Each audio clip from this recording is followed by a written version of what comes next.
It seems my husband has been possessed by a devil.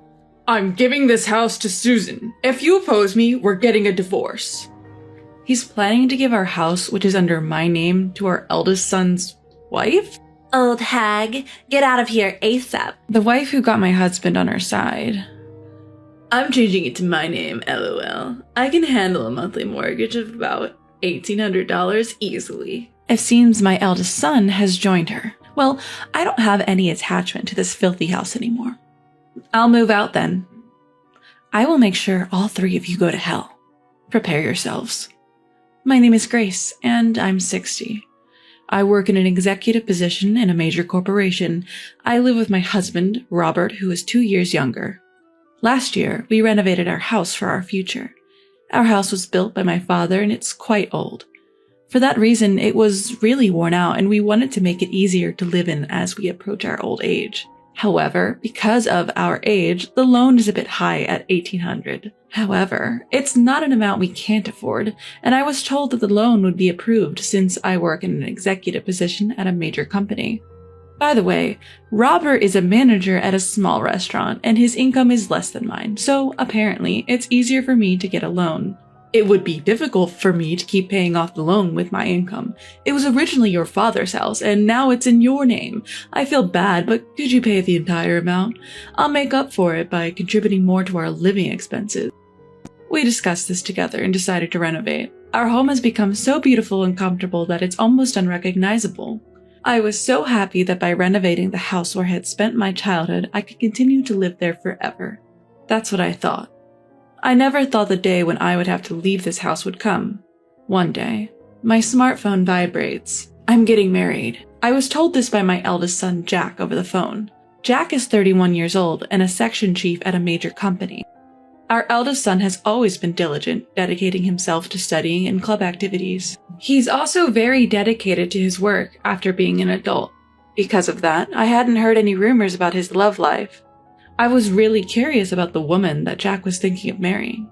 Indeed, very intriguing. What kind of woman could she be? If Jack likes her, she must be wonderful. But I wonder if she's scheming something, taking advantage of Jack's lack of dating experience. I was half excited, half anxious about the woman our son would be bringing home for the first time. Then came the day of meeting her. A neat woman with brown hair and wearing a white chiffon dress showed up. I'm Susan, nice to meet you. She had very good manners and a neat appearance, making a great first impression. Nice to meet you, Dad, Mom. Showing her clean white teeth, she smiled at us. I can entrust Jack to her. That's what I was thinking, and Robert also seemed to feel the same way, smiling broadly. She's a good girl, as Robert murmured quietly. I'm very pleased to hear that from you, sir. I'm looking forward to getting along with you, she said, clutching Robert's hand and looking into his eyes. What on earth is she doing? Surprised by her close distance, I pulled back a bit. Jack seemed surprised too, but Robert didn't seem bothered. I wasn't jealous, but it was not a pleasant feeling. What are you doing? Thinking it wasn't good for Jack, I addressed Susan. Then, in a flustered manner, she said, Oh, I'm sorry. I shouldn't have done that on our first meeting. I'm really sorry. And immediately let go of Robert's hand. I often hear from everyone that I don't understand personal space. I don't mean any harm, I just end up doing it. I'm really sorry. She doesn't seem like a bad person. But I couldn't hide my surprise at her behavior even though my first impression was good. But Jack was head over heels for her. Also for her behavior. You know, Susan may not understand personal space, but I think that's one of her good points. She approached me even though I'm shy and have trouble approaching women. That's why I'm able to be in a relationship with Susan and even considering marrying her. I didn't expect the usual introverted Jack to change this much due to Susan's behavior. I entrust Jack to you. I had a lot of speculation, but I recognize she's a good person. I approved their marriage. And then things moved quickly and they got married a few weeks later. I wish them all the happiness from the bottom of my heart. Half a year after their marriage, one day. I'm home, huh? When I got home from work, I saw a woman's shoes at the entrance. In the living room, there was Susan. Welcome back, mother-in-law. Looking at the table, there was lots of empty cans and bottles of booze. It seemed they had been drinking. What is this? Why were they having a drinking party without Jack? Being curious, I asked. Well, when I was coming back home from work, I bumped into Susan. She said she wanted to get along with me better, so we decided to have a drink. But I'm broke before payday, so I suggested we drink at home. Why have a drinking party at home? It would be better if Jack was also there, and I didn't want to intrude on the newlyweds. They could have just drank at Jack and Susan's place. I asked while tilting my head. It would have been fine at our place, but this house is so beautiful. And right now, our place is a mess. Susan, who wasn't pronouncing words properly. I was surprised because she usually speaks politely, but she started speaking casually, probably because she was drinking. But why were they drinking together? Why didn't you invite Jack? For a daughter-in-law to come to her in-laws' house alone, and to come for drinks while they're newlyweds, I think it's a little out of the ordinary. From the moment I saw the two of them, I have been looking for Jack. Jack is, he's so caught up in the busy season at work, and I've been working overtime nonstop. That's why I'm just so lonely. Susan starts to cry as she says this. Shush now, Susan, it's not your fault. The one to blame is Jack for leaving his newlywed wife alone. Robert begins to console her, stroking her hair. Oh, daddy-in-law. What a bizarre scene. It's rather nauseating. Hey, Robert, Susan is your daughter-in-law. It's disrespectful to Jack. You shouldn't act like this. I scold Robert for his inappropriate behavior, but then... Don't scold daddy-in-law, please. Susan stands up for Robert. What? Her response was so absurd I couldn't help but blurt out my confusion. I had a lot to say, but after a tiring day at work, I couldn't be bothered. I'm going to take a bath. Please clean up after. I sigh as I head to the bathroom to escape. Then I call Jack to explain the situation. He says he'll stop working and come to pick Susan up right away. I see Susan as a bit eccentric, but Jack must really love her to be willing to leave work and come get her. But it might be a bit challenging to live with her after marriage. I may not be the best mother-in-law, but once Jack arrives, I've decided to offer him some advice on married life. Time flies as I soak in the tub, lost in thought. Feeling a bit lightheaded, I head to the living room, where I find Jack has arrived to pick up Susan. Or so I thought. But despite having driven here, he's drinking. Jack, you drove here, right? You're not supposed to drink. I question him, and he cheerfully replies in a tipsy state. No, Susan said she wanted to drink, so I decided to stay the night. I'm glad my son will be staying over. But the daughter-in-law who's left a bad impression is here too, and all of a sudden, I'm honestly baffled. But Jack's already been drinking. I can give you guys a lift.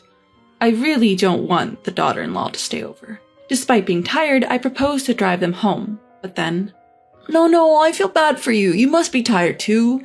How about you join us for a drink? Jack suggests with an easygoing smile. I can't say anything more. Huh?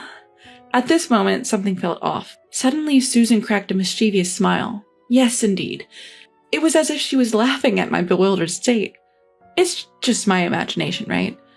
I tried to convince myself it was just a misunderstanding, but in fact, her incredibly terrific plan had already begun at that point. The next day, Susan kept apologizing for her blunder.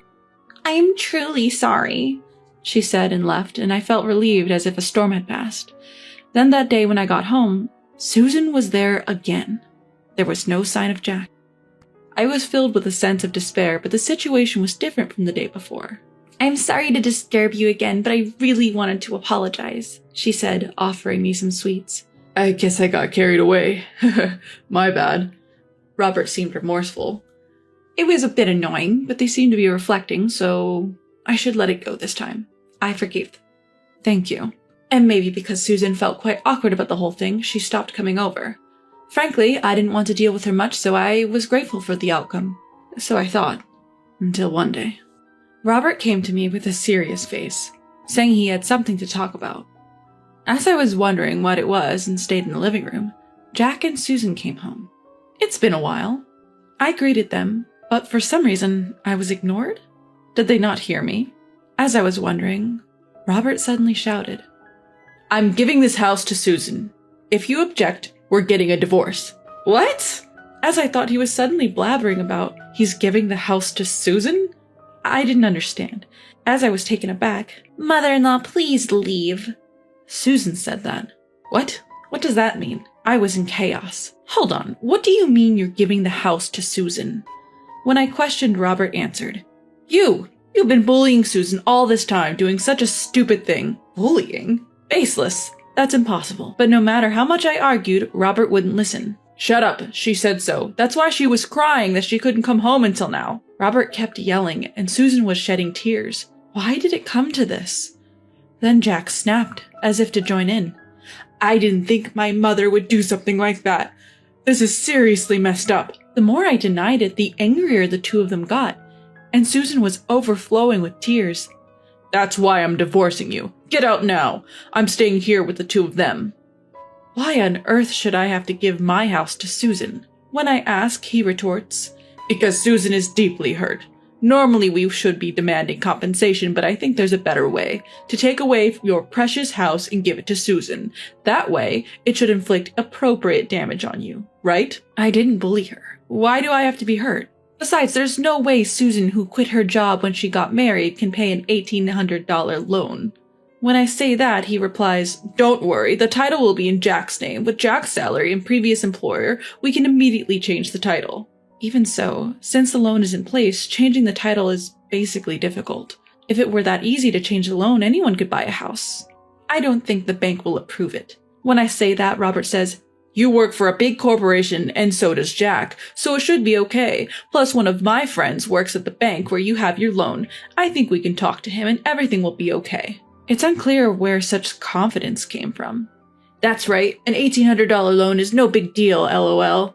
Jack, brimming with confidence, led by Robert's words. It has become a real matter that I will have to hand over the house.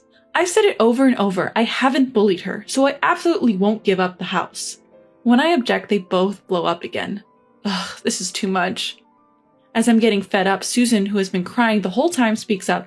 Mother-in-law, for the sake of this child, please. Susan pleads, stroking her belly. No way. Mom, Susan is pregnant. If she remains as mentally unstable, she might have a miscarriage, right? So please, give in. She announces her pregnancy here. Stress is indeed a big enemy during pregnancy, but that doesn't mean I should give up my house because of some unfounded accusations. I remain perplexed. Just leave me alone for a bit. I leave the scene and go to the bedroom. Bullying? Have I unknowingly been horrible to Susan? As I'm lying on the bed riddled with worry. What's this? There's a strand of brown hair on the bed.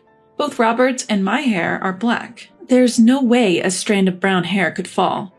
Wait, has there been an affair? On top of the early argument, now this awful truth is revealed. My mind is on the verge of exploding.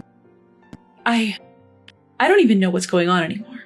I cry myself to sleep, and when I wake up, it's night. As I try to enter the living room, I could hear voices. It seems that Jack and Susan aren't back home yet. I wish I could have a drink too. You can't, you're pregnant, remember?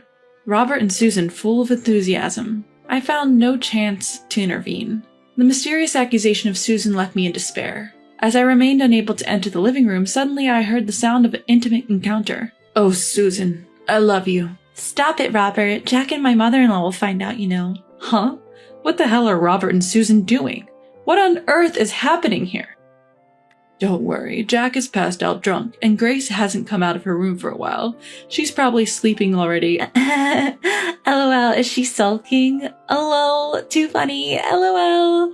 The brown hair probably belonged to Susan. It's disgusting. What were these two doing on the bed I was sleeping in until just a few moments ago? I feel nauseous. I bet they kicked me out and planned to have a good time with Susan, hidden from Jack. My home, a venue for their illicit affair. Fine. I'll let go of this disgusting home. But you will see consequences. The next morning, I acted as if I'd been asleep in my room and nothing happened in front of the three. Actually, I didn't want to sleep in that bed anymore and I was too shocked to get any sleep. Finally handing over the house. When I said, I've decided to hand over the house, everyone broke into a grin. Great, let's get the transfer of ownership done. I'm sure I can get a loan approved in no time. Jack is quite excited. This kid probably doesn't know anything. It made me sad, but I won't tell the truth to a son who doesn't listen to his mother and is completely controlled by his wife. Not yet. And then days of hustle and bustle followed with divorce procedures and transfer of ownership. It was quite tough, but somehow we managed to change the ownership. From today, it's no longer your house, Robert cheered. Get out of here, old lady, LOL, Susan whispered into my ear. It pissed me off. I'll leave. You don't have to tell me. Letting go of the house I lived in all my life, it was sad, but had become a place of infidelity. No regrets left. From now on, I'll mess with these three and their odd relationship. You all will be sorry for what you did. About a month after I moved out, finally I'm ready. I returned to my former home. When I rang the doorbell, "What does a stranger want here?" Even after such a long time, Robert was furious. "Can I come in? I have something to say," I assertively requested. "Why should I let you in my house?" Robert is reluctant to let me in. "I have something important to say. It's also for Susan's sake." "Something important for Susie?" As soon as I mentioned her name, he let me in without hesitation. Honestly, I didn't want to say her name because it made me feel sick, but I knew Robert was soft for her, so I played that card. "An outsider is here." An outsider? Sure, we're divorced and hence strangers now, but is that the right way to say it? I was irritated by Robert's reaction. "What do you want after all this time?" The three of them are on high alert. "I want you to look at this." What is this?" I laid out the photos. The photos are of Robert and Susan on a date. Actually, since we divorced, I had hired a private investigator to tail them. As a result, I obtained photos of them on a date. Just wait a minute. What? Jack is shocked. Then, what are these photos supposed to mean? We're a close father-in-law and daughter-in-law. Nothing more, nothing less. Yeah, what do you want taking these nonsensical photos? Two of them insist they're just close. Well then, how about this? I took out my smartphone and played a recording. "I really do love Susan. Hey, if you speak so loudly, Jack and mother-in-law will wake up." It's a recording of Robert and Susan's voices and their indistinct chatter. What? Actually, the day I discovered the relationship, I had recorded their conversation. No, this is a misunderstanding. Robert desperately tried to explain. What misunderstanding? This is clearly not okay. As expected, Jack was furious. She kept her head down. I decided to add fuel to the fire. Listen, I hate to ask, but who's really the father of that baby in your belly? Jack's face went pale instantly. Do you mean it's with Dad? No way. My father-in-law was pulling it out every time. Oh, she dug her own grave. You just admitted it, didn't you? You just admitted it. The three of them shouted. Robert and Jack ended up wrestling each other. Ouch! She seemed to have had a cramp in her stomach due to the fight, interrupting their scuffle. Then I immediately said, I've been saying this all along, haven't I? I haven't been bullying Susan. Could it be that you were lying just to drive me away? To make Jack believe? Jack was taken aback. You're kidding. What the hell? That's just messed up. With you guys, and I couldn't trust my own mom. Jack, who couldn't trust his mother and listened to the wicked woman, seemed to be blaming himself. Now that you understand all this, spill everything. Jack shouted angrily at the two of them. They hesitated to confess, but then said, We have enough evidence here. Are we going to court? The word court triggered them, and they finally began to talk. Apparently, at first, she seemed to have loved Jack, but when they came to our newly renovated and beautiful home for their marriage proposal, she wanted a house like ours. My parents' house was pretty run down, and I was jealous of a beautiful house like this. The interior was quite nice too, she explained while shedding tears. The woman who wanted a house seemed to have planned to win over Robert on the day of the marriage proposal. So she intentionally ambushed Robert after his work without inviting Jack and drank at home. For several months that Jack did not come home, she nurtured love with Robert and seemed to have planned to push me out. Then you should have proposed to live together from the beginning. When I said that, she paused and then answered, I have a bad image of a mother-in-law. My mom and grandma at home fought every day because grandma was bullying my mom. I didn't want to live with a mother-in-law. The only way to live comfortably in a beautiful house was to get the mother-in-law to leave. Surely, with such an image, one would not want to live with a mother-in-law, but stealing your father-in-law. However, what did Robert think about this fact? I knew I was being used, but when she came to greet me, held my hand and smiled, Robert, who fell in love, knew he was being used, but he seemed to have done such a thing to abandon me and keep her by his side. You guys, you're the worst. When Jack said so, the two of them lowered their heads and shed tears. After that, Jack naturally divorced. When he checked the DNA of the child born just in case, it turned out to be Robert's child. I won't pay child support. Saying so, Jack demanded compensation from the two of them. Of course, me too. I can't believe I'm suing my own father for compensation. I patted Jack's head as he sighed in disbelief. That crazy woman had thrown us all for a loop. But the one who's going to regret messing up her life more than any of us is her from here on out. And my hunch was right on the money. Fast forward 2 years, she remarried Robert and decided to stick it out without divorcing, for the sake of their child. She then put the child she had given birth to in daycare so she could work. Oh look, Uncle, came to pick you up today. Apparently she's been getting the side eye from other moms at the daycare. The kids seem to be getting along fine, but she's feeling down because she can't make any mom friends.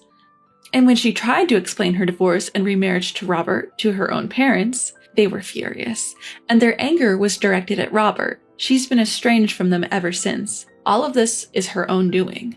And as for that house, Jack is living there alone. I wanted to sell it, but that would be too harsh on Mom. After all, this is the house where she's been living since she was born, right? A house full of memories. I just can't sell it. I told him I didn't care and that the house was creepy after all that, but he was so guilt-ridden that he couldn't sell it. And maybe because I've been saying that house gives me the creeps too much, he had it professionally cleaned and he threw out all of Robert and Susan's belongings. And Jack, who did all that for me, said, "Even though it was because of that woman, I did something terrible to Mom. I know you probably won't forgive me, but please, visit me or come to the house on a whim and let me show you some devotion." And with that, he gifted me with a ticket for a hot springs trip. Jack has definitely shown remorse. I can't forgive him yet, but I think I'll try to work towards rebuilding our parent-child relationship as it once was.